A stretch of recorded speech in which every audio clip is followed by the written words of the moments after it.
Hi, నమస్తే. నా పేరు మేఘేశ. మీరు చూస్తున్నారు శ్రీశైలంతోనే నా ప్రతియాత్ర యూట్యూబ్ ఛానల్.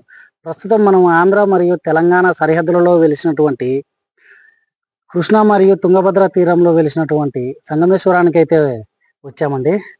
ఈ సంగమేశ్వర ఆలయము అత్యంత ప్రాచీనమైనటువంటి ఆలయము. ఈ ఆలయాన్ని దక్షిణ కాశీగా కూడా పిలువబడుతుందండి. అలాంటి ఆలయాన్ని మనం దర్శించుకోవడొచ్చాము. ఈ క్షేత్రము సంవత్సరానికి 4 నెలలు మాత్రమే బయట ఉండి మిగతా 8 నెలలు నీటిలోనే ఉంటుందండి. ఇక్కడ ప్రత్యేకత. పదండి వీడియోలోకి వెళ్దాం.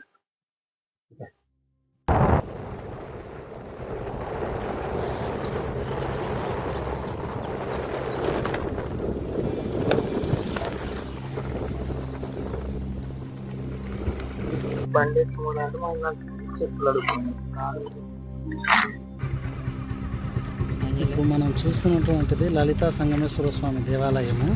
ఇది కొత్తగా నిర్మించినటువంటి. అక్కడ కనపడుతున్నటువంటిది పాత సంగమేశ్వర దేవాలయం అండి.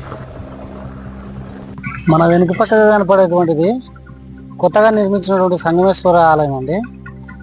మనం కాస్త ముందుకెళ్తే ఆ ముందులోనే ఉంది పాతదైనటువంటి సంగమేశ్వర ఆలయము. పదండి చూద్దాం.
గణనాథుడు అండి.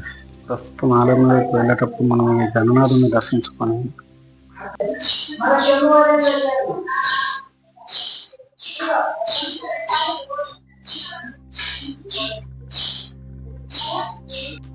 ఈ లింగాన్ని వేపధార సంగమేశ్వరుడిగా పిలుస్తుంటారు. చాలా అద్భుతమైనటువంటి లింగం అండి. సంవత్సరంలో దాదాపుగా 8 నెలలు నీటిలోనే ఉండి 4 నెలలు మాత్రమే దర్శనమిచ్చేటువంటి ఈ వేపధార సంగమేశ్వరుడిని దర్శించుకోండి. చాలా అద్భుతమైనటువంటి లింగం. ఈ స్వామిని స్పర్శించినప్పుడు చాలా చల్లగా అద్భుతంగా ఉంటుందండి.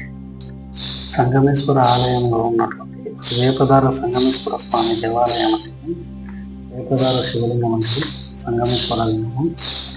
ఇక్కడ చాలా అద్భుతంగా స్వామిని స్పర్శించినప్పుడు చాలా చల్లగా అద్భుతంగా అనిపిస్తుంది. పాండవులు వనవాస సమయంలో ఇక్కడికి వచ్చి లింగాన్ని ప్రతిష్ఠించాలనుకున్నారు. ధర్మరాజు ఆదేశాల మేరకు భీముడు ఇక్కడ లింగాన్ని ప్రతిష్ఠించాలా అని చెప్పేసి అనుకున్నాడు. ఆ సమయంలో కాశీ నుంచి తీసుకొచ్చినటువంటి లింగాన్ని ప్రతిష్ఠించాలని చెప్పేసి భీముడు కాశీకి బయలుదేరి తీసుకొచ్చే సమయానికి ముహూర్తం ఇచ్చిపోతుందని చెప్పేసి వేసవ్యాసుడు చెప్పగా ధర్మరాజు వేప చెట్టుతో తయారు చేసినటువంటి లింగాన్ని ఇక్కడ ప్రతిష్ఠించారండి. అలాగే ఇంకొకటి కూడా కాశీ నుంచి భీముడు తీసుకొచ్చినటువంటి లింగాన్ని కూడా ఇక్కడే ప్రతిష్ఠించారు. అదండి వెళ్ళి ఆ లింగాన్ని కూడా చూద్దాం. ఇక్కడైతే ఈ వేప చెట్టు వేపధార శివలింగాన్ని అయితే చాలా చక్కగా దర్శించుకోవచ్చు. చాలా చల్లగా ఉంది. స్పర్శించినప్పుడు చాలా అద్భుతంగా ఉందండి. అదండి కాశీ నుంచి తీసుకొచ్చినటువంటి లింగాన్ని కూడా మనం దర్శించుకున్నాం. ఓం నమ శివాయ, హర హర మహాదేవ. సంగమేశ్వర దేవాలయం ప్రధాన ఆలయం పక్కల మరికొన్ని దేవాలయాలు అయితే ఉన్నాయి. వాటిని కూడా దర్శించుకున్నాం కదండి. సరే, ఈ ప్లేస్ చాలా అద్భుతంగా ఉందండి.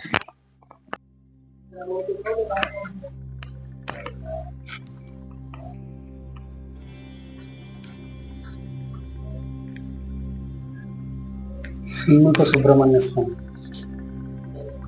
ఓం నమః శివాయ. అమ్మ పక్కల ఇక్కడ రెండో దేవాలయము, ప్రధాన దేవాలయం పక్కలే ఉన్నటువంటిది. ఇక్కడ నరసింహస్వామి దర్శనం ఇస్తున్నాడండి.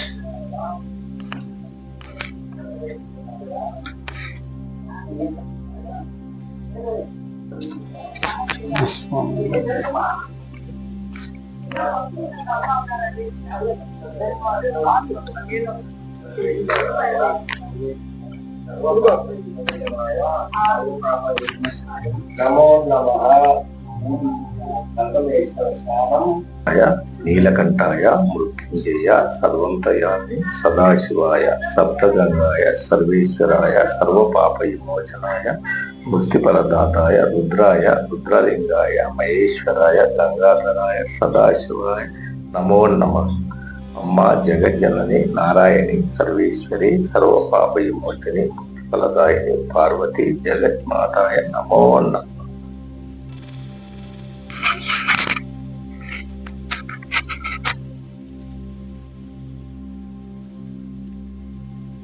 హర హర హర హర హర మహాదేవ జంబో సాధకి సంరక్షణి నారాయణి జగజ్జనని మహామంగళం పార్వతిపతి హర హర హర హర హర మహాదేవ శంభో.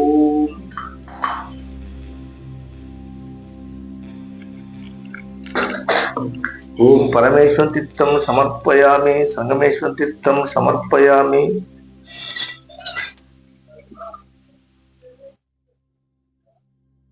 సప్తనగర సంగమేశ్వరంలో అయితే ఉన్నాం కదా. ఓం నమః శివాయ.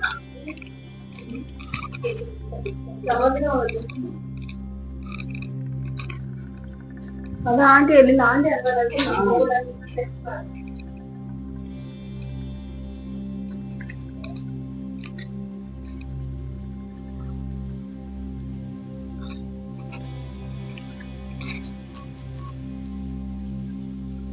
ఓం నమః శివాయ.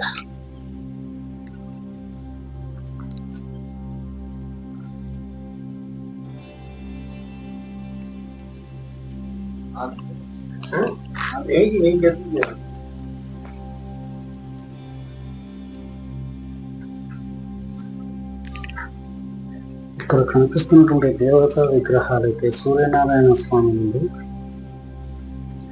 చాలా అద్భుతమైనటువంటి శిలా నైపుణ్యం అయితే కనపరిచారండి.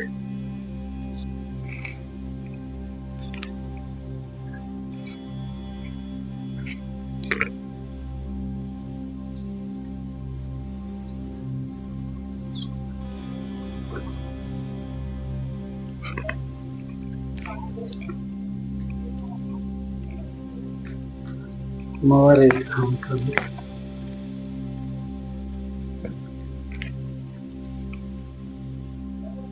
అద్భుతంగా సప్తనగర సంగమేశ్వర ఆలయాన్ని అయితే ఎక్స్ప్లోర్ చేశాము.